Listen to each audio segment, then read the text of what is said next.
Yamaha's Fabio Quartararo scored his second consecutive MotoGP victory in Portugal, as Marc Marquez made his long-awaited comeback from injury.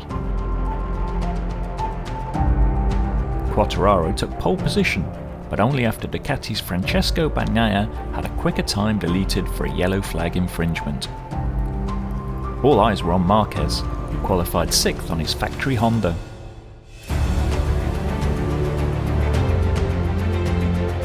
Quartararo made a poor start as Pramac Ducati's Johann Zarco stormed into the lead.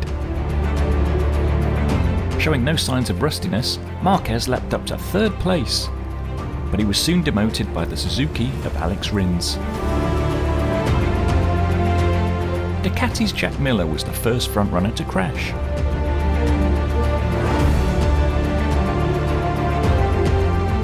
Rins rose to 2nd and took the fight to Quartararo.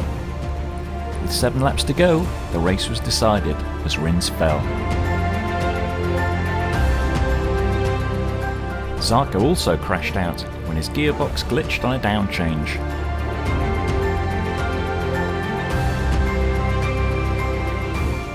Quartararo won by 5 seconds over the charging Bagnaia, who'd been dropped to 11th on the grid.